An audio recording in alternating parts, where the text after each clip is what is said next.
갈라디아서 6장 11절에서 14절까지입니다. 갈라디아서 6장 11절에서 14절 같이 읽겠습니다. 내 손으로 너희에게 이렇게 큰 글자로 쓴 것을 보라. 무릇 육체의 모양을 내려 하는 자들이 억지로 너희로 할례받게 함은 저희가 그리스도의 십자가를 인하여 핍박을 면하려 함뿐이라. 할례받은 저희라도 스스로 율법은 지키지 아니하고 너희로 할례받게 하려 하는 것은 너희의 육체로 자랑하려 함이니라. 그러나 내게는 우리 주 예수 그리스도의 십자가 외에 결코 자랑할 것이 없으니 그리스도로 말미암아 세상이 나를 대하여 십자가에 못 박히고 내가 또한 세상을 대하여 그러하니라. 아멘. 기도하겠습니다. 아버지 하나님, 우리가 오늘도 하나님의 말씀의 거울 앞에 우리 자신을 비춰보기 위하여 이 수요일 저녁에도 우리 모두가 하나님의 말씀 앞에 섰습니다. 세상에 있는 거울로 우리 자신을 비추어 보면 우리가 대단히 잘나 보일 때도 있고 또 한없이 다른 사람과 비교했을 때 열등감에 빠지게 될 수도 있는 것이 세상의 거울에 비추어진 우리의 모습입니다. 그러나 그것은 올바른 우리의 영혼의 상태를 투영해 보여주는 것이 아니고 세상의 기준에 따라서 우리 자신을 판단하는 결과일 뿐입니다. 그러나 진리의 우리의 영혼의 거울이 되는 하나님의 말씀에 비추어 보면 우리는 모두 다 한없이 부족하고 무익한 죄인일 뿐이라는 사실을 우리는 분명하게 선명하게 말씀에 비추어진 우리의 초라한 모습을 보며 깨닫게 됩니다. 그런 은혜가 있어야 우리가 늘 주 앞에 겸비하여 우리에게 주신 인생을 어찌 살 것인지를 진지하게 고민하고 사유하게 되는 그런 그리스도인의 삶을 살아갈 수 있으리라 믿습니다. 오늘도 하나님의 말씀 앞에 한없이 우리 자신을 낮추고 우리의 영혼을 조아려서 진리의 말씀을 통해 깨닫게 하시는 신령한 은혜를 우리가 갈구하오니 성령께서 이 밤에도 하나님의 말씀을 통하여 우리의 마음에 찾아와 주시고 우리의 영혼에 깊이 아로새겨지는 귀한 진리의 말씀으로 다시 한번 우리의 자신의 모습을 정직하게 바라볼 수 있는 이 시간이 되도록 하나님 도와주시옵소서. 이 시간에도 우리를 불쌍히 여겨주시기를 간절히 원하오며 예수님 이름으로 기도합니다. 아멘. 갈라디아서 강의 말씀 이어갑니다. 네, 십자가 외에 결코 자랑할 것이 없으니 이런 제목으로 하나님 말씀을 전하도록 하겠습니다. 오늘의 읽은 이 본문은 이제 갈라디아서의 결론 부분에 해당되는 그런 말씀입니다. 이제 11절부터 끝절까지 이제 갈라디아서의 마지막 대미를 장식하는 사도가 갈라디아 교회 성도들에게 얘기하는 마지막 강조점, 결국 어떤 메시지들을 가장 강조하려고 했는지에 대한 그 핵심이 6장 11절 이하에서부터 잘 드러나고 있는 것을 보게 됩니다. 그래서 11절 말씀을 보면 너희는 내가 내 손으로 너희에게 얼마나 큰 글자를 썼는지 보는도다 이렇게 기록하고 있습니다. 헬라어에서 큰, 한글로는 큰이라고 번역된 이 펠리코이스라는 단어의 의미는 다시 우리말로 하면 긴 그리고 많은 이러한 어떤 개념으로 이해가 되는 경우가 있습니다. 그래서 이 부분을 이렇게 해석을 하게 되면 칼빈이나 루터의 견해처럼 내가 지금까지 얼마나 많은 내용의 글을 너희에게 썼는지를 지금까지 너희에게 쓴 이 서신의 모든 내용들을 다시 한번 주의 깊게 살펴보라 이런 의미가 됩니다. 글씨를 크게 썼다는 의미가 아니라 이렇게 지금까지 장황하게 바울 사도가 갈라디아 교회 성도들에게 전했던 이 중요한 이 교리적인 메시지, 무엇이 참된 믿음인지에 대한, 어떤 것이 구원의 올바른 도인지에 대한 이런 모든 내용들을 다시 한번 주의 깊게 살펴보라 이런 의미가 됩니다.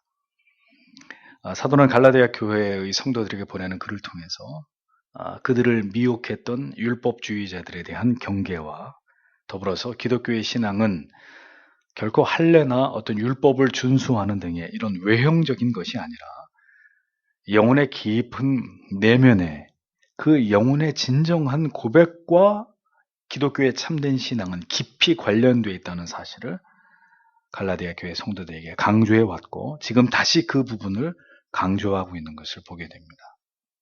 즉 구원은 행위의 문제가 아니라 믿음으로 말미암는 예수 그리스도가 나의 구주 되심을 믿고 그 신앙을 고백하는 것에서 비롯되는 것을 다시 한번 설명하면서 그래서 다시 한번 예수 그리스도의 십자가만을 견고하게 붙잡는 그런 믿음을 그대들이 소유해야 될 것이라는 사실을 촉구하고 있는 것을 보게 되는 것입니다.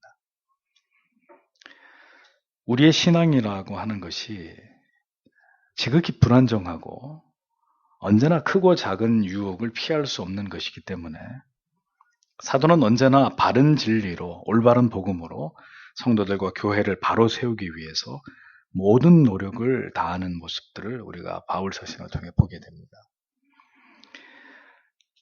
분명히 복음을 뿌리고 하나님의 말씀을 전하고 사도가 떠나고 나면 거짓 교사들이 거짓된 복음을 유포하고 또 율법주의를 퍼뜨려서 또 교회와 성도들의 영적인 상태를 혼란에 빠뜨려 놓고 이런 일들이 지루하게 반복이 되었었습니다. 그러니까 한번 믿으면 반듯하게 계속 그 길을 가면서 바른 믿음을 견지해 가야 되는데 죄인들에게는 그 일이 그렇게 녹록한 일이 아니란 말이에요.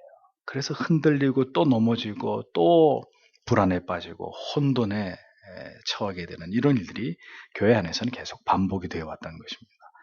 그러니까 그때나 지금이나 이러한 영적인 상황은 크게 다르지 않다는 것이죠. 끊임없이 거짓된 복음과 어떤 그릇된 어떤 현상들과 여러 가지 전통적인 신학에서 벗어난 성경에 대한 이런 해석들, 이런 것들이 참된 복음과 신앙을 끊임없이 위협하면서 성도와 교회를 미혹에 빠뜨리려고 하는 일들이 끊이지 않고 있습니다. 율법주의의 거대한 그림자에서 좀처럼 올바른 신앙으로 하나님을 신앙하는 일이 있어서도 초대교회들이 처음부터 이렇게 굳게 바르게 든든하게 세워졌던 것이 아니라 여러 어떤 고통과 진통을 앓으면서 그렇게 이제 사도의 거듭되는 어떤 가르침과 또 권고와 경계와 책망을 들으면서 초대교회들의 신앙이 다져졌던 것을 우리가 보게 되잖아요. 그랬던 것처럼 지금도 잘못된 신앙, 성경의 그릇된 해석, 잘못된 어떤 이런 성령 운동을 비롯한 여러 가지 진리에 벗어난 이런 신앙의 모습들로 인해서 결국 한국교회뿐만이 아니라 모든 프로테스탄트 교회들이 다 그러하지만 영적인 진흙탕에서 벗어나지 못하고 있는 이런 현실들을 보는 것입니다. 모든 시대 가운데 마귀는 이렇게 어떤 참된 신앙과 구원에 도해야 되는 이 중요한 진리들을 왜곡시키고 변질시키고 이러한 어떤 올바른 어떤 신학들을 타락해 만들어서 계속 우리의 신앙을 위협하는 이런 일들을 마귀는 꾸미고 있거든요. 그러니까 우리가 하나님 앞에 가는 그날까지 교회는 영적인 전투를 쉴 수 없는 그런 곳이 될 수밖에 없는 것입니다. 그래서 우리는 바른 복음을, 바른 성경에 대한 깨달음을 바탕으로 언제나 이 신앙의 옛 길을 지켜가려고 하는 이런 노력들을 게을리해서는 안 된다는 것입니다. 바울이 계속해서 초대교회들을 살피면서 그들의 신앙의 문제들에 대해서 서신을 써서 그들을 교정하고 바른 신앙으로 선도하고 계속해서 곁길로 가면 다시 복음으로 끌고 오고 이 일들을 지루하게 반복했던 것처럼 이 시대에도 이러한 바른 성경의 가르침을 따라서 계속해서 바른 신앙으로, 바른 길로, 바른 믿음으로 성도님들을 이렇게 돌이키게 하는 이런 노력들이 계속 되어야 한다는 거죠. 그런 차원에서 이런 바른 믿음에서 하는 이런 일들은 너무나 이 귀한 사역들입니다. 여러분들이 그 바른 믿음 사이트에 들어가서 글들을 읽어보시면 정말 이 시대에 난무하고 있는 비신학적이고 비성경적이고 비교리, 비복음적인 이런 부분들을 날카롭게 비판하면서 왜 이것이 무엇 때문에 성경에서 벗어난 것인지를 다 이렇게 드러내는 일들을 하잖아요. 들추어내는 일들을. 보라는 것이죠. 그러니까 사도가 그 시대에 율법주의와 싸우면서 갈라디아 교회 성도들의 그 순수한 복음을 지키려고 했던 것처럼 어느 시대건 깨어있는 교회와 목회자들의 책임은 바른 진리를 지켜내는 것입니다. 바른 진리를 지킨다는 것은 진리 안에 기생하고 있는 올바른 진리가 아닌 것들의 정체를 폭로하는 것이죠. 이것은 성경이 말씀하고 있는 도가 아닙니다. 이것은 믿음이 아니고 그 길은 구원의 길이 아닙니다. 이것을 드러내는 일입니다. 사도는 지금 마지막으로 또다시 갈라디아 교회 성도들에게 율법주의자들의 신앙의 총체적인 문제가 무엇인지를 또다시 꼬집습니다. 12절에 육신으로 잘 보이고자 하는 자들이 너희로 하여금 억지로 할례를 받게 함은 단지 그리스도의 십자가로 인한 핍박을 받지 아니하려 함이니라. 흠정역은 이렇게 번역을 하죠. 그리고 13절에 할례 받은 자들은 스스로 율법을 지키지 아니하며 다만 너희의 육신을 자랑하려고 너희가 할례 받기를 원하느니라. 이렇게 적고 있습니다. 자, 이게 무슨 의미인가요?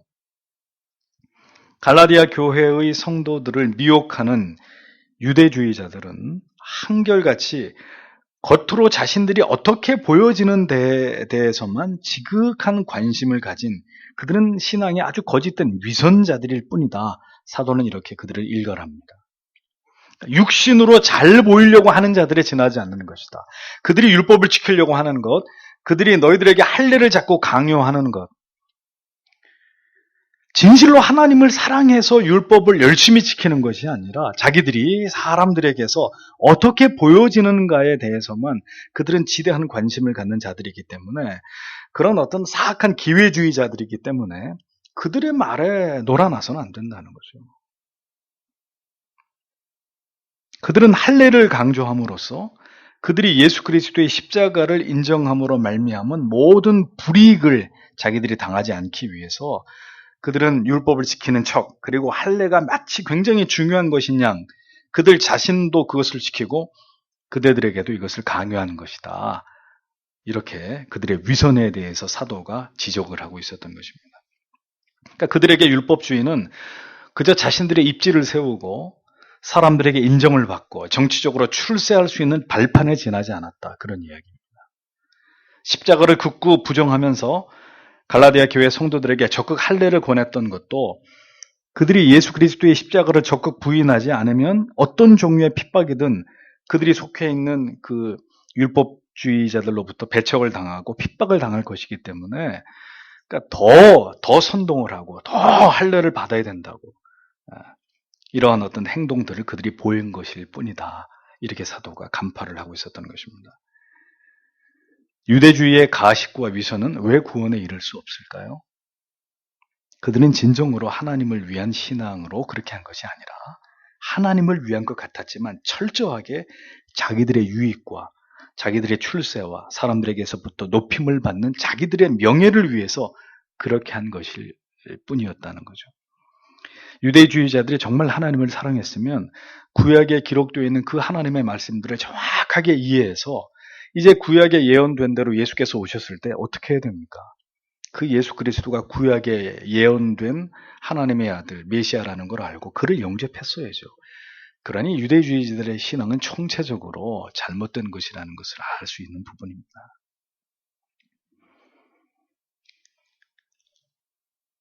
그렇다면 유대주의자들만 그렇게 그 시대의 유대주의자들만 율법주의자들만 그렇게 이기적이고 기회주의적이었을까 하는 문제를 우리는 생각해 봐야 되죠. 저는 이 본문을 보면서 지금의 기독교도 그 시대 유대주의와 크게 다르지 않다 이렇게 생각해 봅니다. 왜 그러냐면 지금도 예수 그리스도와 함께 십자가를 지고 고난을 당하는 신앙에 대해서는 이 시대 많은 그리스도인들이 어떻게 생각합니까? 그것은 내 일이 아니라고 생각하는 거예요.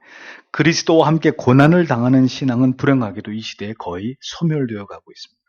할 수만 있다면 더 자신을 위해서 더 화려하고 더 세련되고 더 축복스럽고 더 감동적인 것만을 사람들은 기독교라는 이름 안에서 찾으려고 하죠.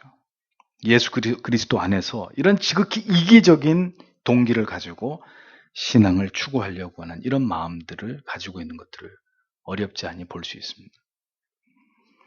십자가를 인해서 핍박을 당하고 박해를 받고 내가 신앙을 가졌다는 이유 때문에 세상에서 어떤 불이익을 당해야 됐던 그런 시대가 지금은 아니고 그 시대 유대주의자들처럼 신앙 때문에 뭔가 내게 원치 않는 어떤 불이익을 내가 받아야 될 것 같으면 언제든지 그 신앙을 부인할 수 있고 돌아설 수 있고 비껴설 수 있는 그런 믿음으로 그 시대 그들과 별반 다를 바 없는 믿음으로 우리의 믿음도 서서히 변질되어 가고 있다는 겁니다. 만약에 환란의 날이 도래하고 예수 그리스도의 십자가 때문에 명백하게 우리가 핍박을 받게 되는 때가 온다면 얼마나 많은 그리스도인들이 그 길을, 그 좁은 길을 선택하고 자기의 믿음을 지켜낼 수 있을 것이라고 여러분들은 믿으십니까?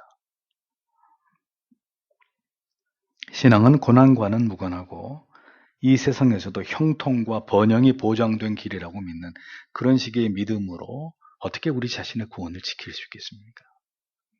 이런 것들은 다 올바른 복음의 관점으로 볼 땐 다 어불성설인 거예요. 참된 신앙은 십자가로 인해서 핍박을 면하려고 하는 것이 아니라 십자가로 인해서 핍박을, 고난을 달게 받는 자리로 나아가는 것입니다. 예수님께서 뭐라고 하셨죠? 누구든지 나를 쫓으려거든 자기를 부인하고 자기 십자가를 지고 나를 쫓을 것이니라 라고 했습니다. 육체의 화려하고 아름다운 모양을 내고 사람들이 우리를 모두 축복받은 성도들이라고 성공한 목회자라고 우리를 그렇게 여겨주는 것에 대한 일체의 모든 미련들을 버리고 우리가 십자가와 함께 고난을 받는 그 영광스러운 자리로 내려가는 것이 바로 성경이 말씀하고 있는 바르는 신앙이다. 그리스도를 좇는 신앙이다라는 사실을 잊어서는 안 되는 것입니다. 그러니까 유대주의자들의 그 율법을 지키고 할례를 받고 하는 동기라고 하는 것이 하나님을 사랑하기 때문이 하나님의 말씀을 경외했기 때문이 아니었다는 거죠. 다 자기들 때문에. 자기의 이름을 내고 명예를 내고 그것으로 부와 명성을 거머쥐려고 하는 그들의 검은 속을 주님은 다 들여다보고 계셨던 거예요. 그래서 그들을 그렇게 지탄하고 비난하고 주님께서 회칠한 무덤 같은 독사의 자식들이라고 주님은 그들을 그렇게 비난하셨던 것입니다.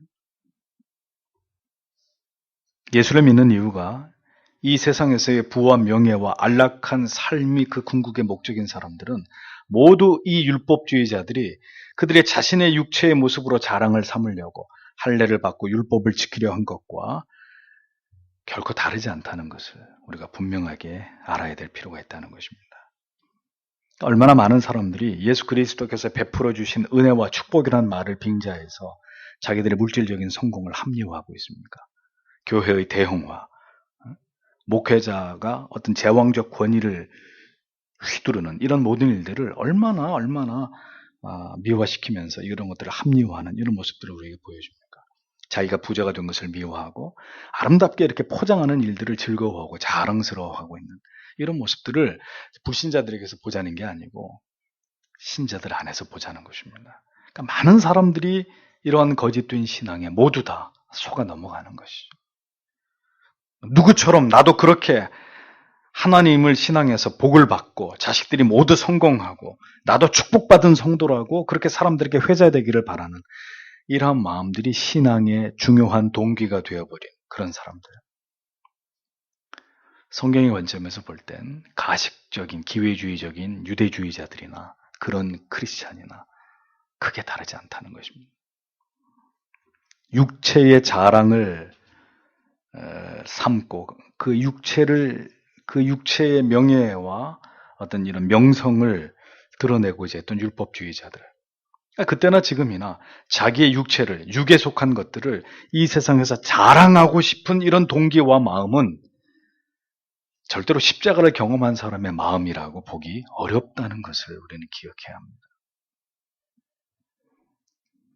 예수를 깊이 만난 사람은 세상에서 사람들이 나를 어떻게 바라보느냐가 그다지 중요한 문제가 되지 않습니다. 오직 하나님 앞에서 하나님이 보시는 내가 오늘도 어떤 사람으로 하나님의 말씀 앞에서 드러나고 내 정체가 어떻게 성경을 통해서 나타나는지가 중요할 따름일 뿐이죠. 갈라디아 교회의 성도들에게 바울이 하고 싶은 말이 무엇이었을까요? 그대들은 결코 저 유대주의자들처럼 육체로 눈에 보이는 것으로 자랑을 삼으려고 하는 저런 미련한 생각들을 절대로 본받지 말라는 것이었습니다.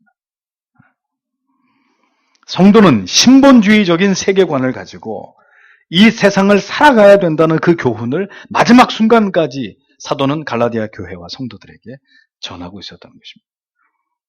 율법주의자들이 추구한 육체의 자랑, 인본주의적인 사고의 그 틀에서 벗어나서 그런 것들에 흔들리지 말고 성도는 성도가 품어야 될 가치관과 인생관을 가지고 세상에 휘둘리지 않으면서 보여지는 것이 아닌 내면에 감추어진 참된 어떤 영적인 가치를 더 소중하게 여기면서 올바른 믿음의 정도를 가라고 사도는 그렇게 갈라디아 교회 성도들에게 외치고 있었던 것입니다.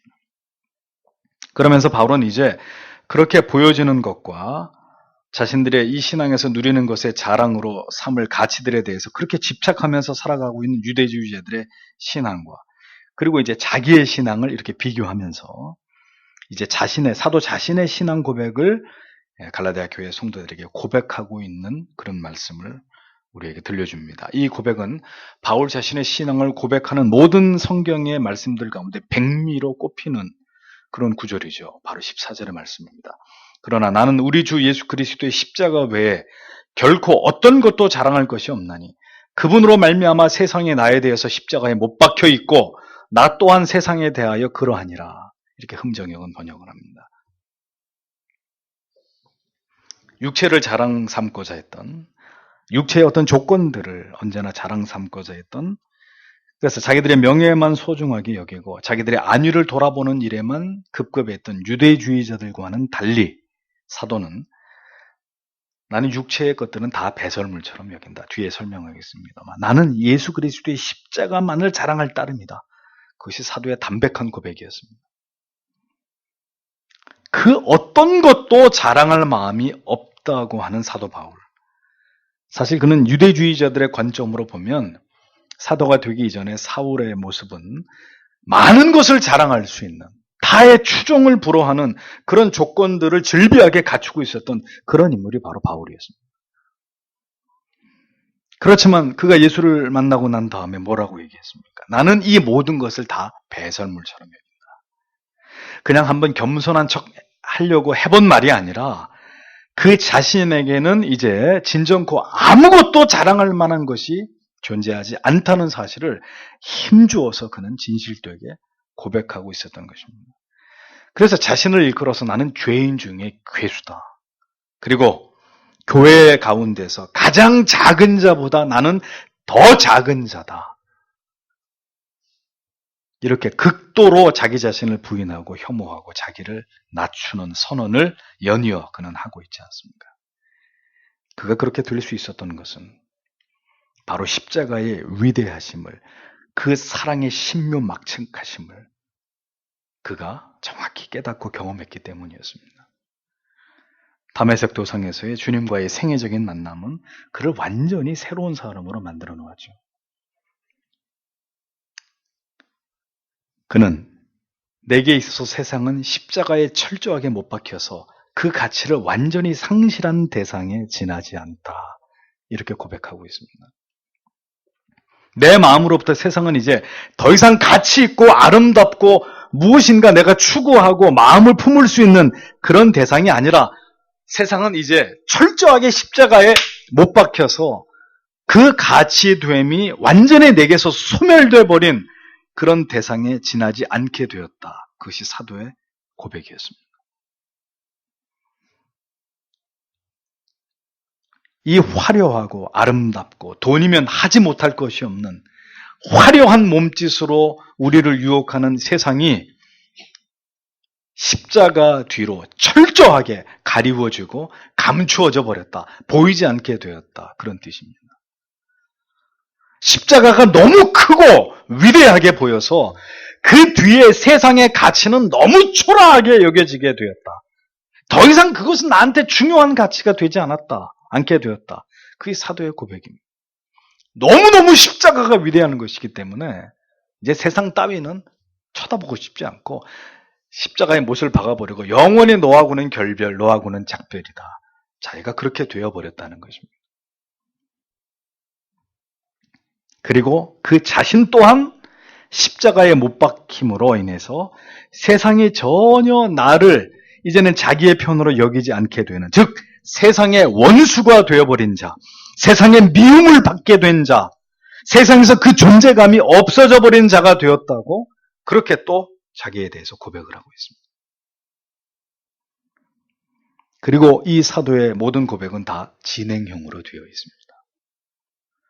그러므로 그 자신이 끊임없이 세상을 그리스도에게 못 박고 있고, 자신은 세상에 대해서 끊임없이 십자가에 자기를 못 박아서 세상에서 자기의 존재를 다 지워버리고 평생토록 자기는 이제 예수 그리스도의 십자가만을 자랑하면서 살아가고자 한다. 이렇게 자신의 신앙을 고백하고 있었던 겁니다. 신앙이 무엇이냐? 전에도 설명드린 바 있습니다. 자기 해체입니다. 결국 십자가만 가장 위대하게 보이고 그 십자가 아래서 나라고 하는 존재는 먼지처럼 하찮게 여겨지는 것입니다. 인생 풀잎에 잠시 맺혔다 사라져버리는 그런 이슬빵 같은 그런 가치로 자기를 여기게 되는 것입니다.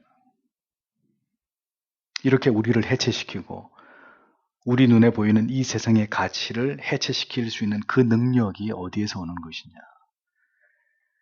날마다 십자가에 그 구원의 은총을 체험하고 그것을 굳게 붙드는 그 믿음을 통해서 우리에게 공급되는 것이죠. 나 같은 죄인을 구원해 주신 예수 그리스도의 그 십자가의 사랑을 날마다 현재적으로 경험하는 것만이 이렇게 가장 중요한 가치를 붙들고 나그네처럼 이 세상에서 살아갈 수 있는 진정한 능력이 되는 것입니다.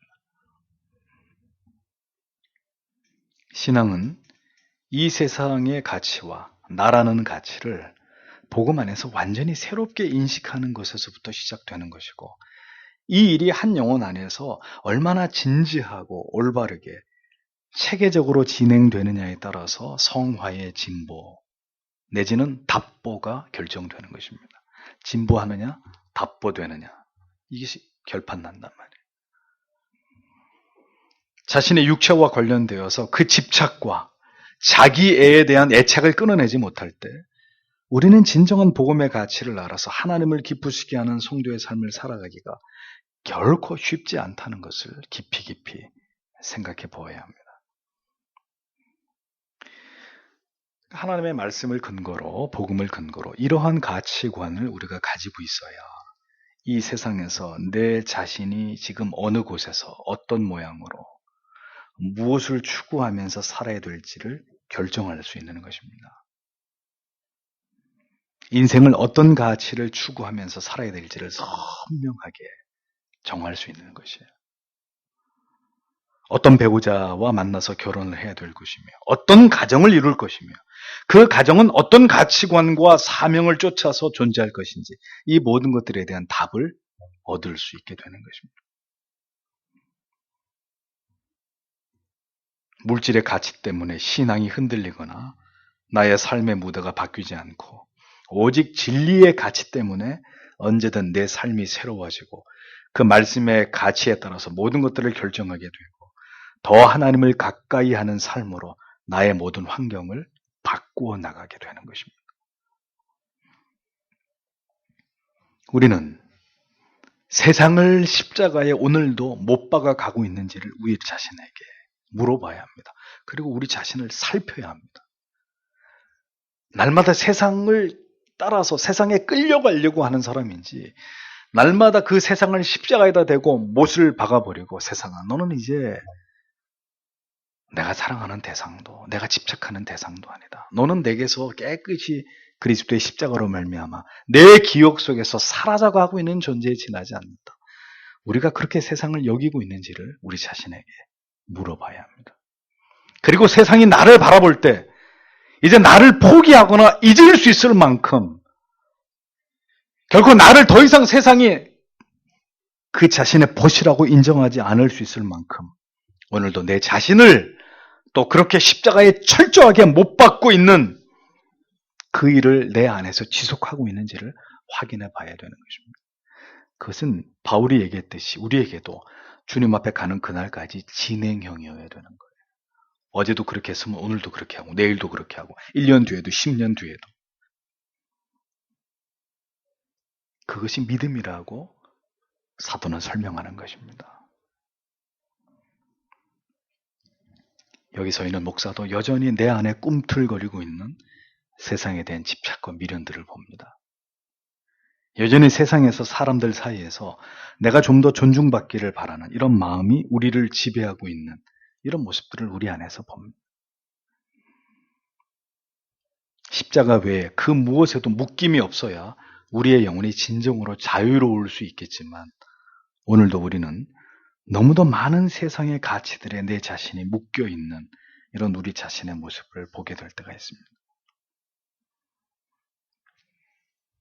사도 바울이 말씀하고자 했던 신앙의 본질이 무엇인지를 성도 여러분 다시 한번 깊이 생각해 보셔야 될 필요가 있습니다. 과연 그 시대 율법주의자들처럼 우리도 화려한 육체의 자랑을 위해서 살아가는 자들인지 예수 그리스도의 그 십자가의 위대하심에 매료되어서 그 십자가만을 높이고 그 십자가의 위대함 때문에 세상이 가리워지고 그 십자가의 위대함 때문에 세상으로부터 내가 가리워지는 우리가 궁극적으로 추구하는 삶이 그것인지를 우리 자신에게서 묻고 정직한 답변을 들어보아야 할 것입니다. 신앙을 관념적으로 생각하지 마십시오. 뭘 어떻게 믿어야 되느냐? 어떻게 믿는 것이 답이냐? 오늘도 우리는 사도가 우리에게 고백하고 있는 그 고백 속에서 또다시 그 중요한 해답 중에 하나를 발견하게 되는 것입니다. 보이는 가치를 부인하지 않고는 보이지 않는 가치를 더 확대하거나 강화시킬 수 없다는 이 진리를 여러분 마음속에 잃어버리지 않게 되시길 바랍니다. 불행하게도 세상은 더 화려한 몸짓으로 교회와 성도들을 미혹할 것입니다. 조금만 손을 뻗으면 이것을 다 너에게 주겠다고 그렇게 우리를 유혹할 것입니다. 과연 그것을 다 거절하고 주님이 가신 그 좁은 길을 우리도 갈 수 있겠는가? 오늘도 이 말씀 앞에서 우리 자신을 묶어 두시기를 바랍니다. 육체의 모양을 더 중시하고 이 세상을 보세요. 얼마나 보여지는 가치에 목을 맵니까? 얼마나 더 이뻐지려고 하고 멋있어지려고 하고 능력 있어 보이려고 하고 얼마나 더 세상을 즐겁고 재밌게 살려고 행복해지려고 사람들이 혈안이 돼서 살아갑니까? 얼마나 그렇게 자기를 뽐내고 자랑스러워하는 것을 즐거워하면서 이 세상에서 그렇게 살아가려고 사람들이 몸부림을 치고 있습니까? 그런 세상 속에서 우리는 우리의 부패한 본성을 오늘도 십자가에다 대고 못질을 해야 되는 그것이 주께서 우리에게 바라시는 삶이라는 것을 잊어서는 안 됩니다. 오늘도 그렇게 살고자 하는 자, 바울이 이 어리석은 유대주의자들의 잘못된 믿음과 그리고 자기 자신의 믿음을 이렇게 비교해서 설명하면서 갈라디아 교회 성도들에게 묻고 있는 것입니다. 그대들이요. 그럼 그대들은 어떤 신앙을 쫓아가겠는가? 그대들을 미혹에 빠뜨리려고 했던 이런 거짓된 율법주의자들의 그 육체의 자랑을 추구하는 그 길로 가려고 하는가? 예수 그리스도의 십자가만을 자랑하기를 원하는 오늘도 목과 망치를 들고 끊임없이 세상에다가 나와 세상을 못질하는 나 사도 바울, 하나님이 내게 주신 이 은혜를 붙들고 걸어가는 이 믿음을 선택할 것인가? 갈라디아 교회 성도들에게 질문하고 있는 것입니다. 이 말씀을 동일하게 이 시대에 받는 여러분도 이 말씀을 들으면서 부디 주님께서 우리를 불쌍히 여겨주시고 이 마지막 때에 하나님이 기뻐하시는 바른 믿음의 길을 갈 수 있도록 우리에게 은혜 베풀어 주시기를 오늘 이 밤에도 주님 앞에 간절히 기도하셔야 될 줄 믿습니다. 기도하겠습니다.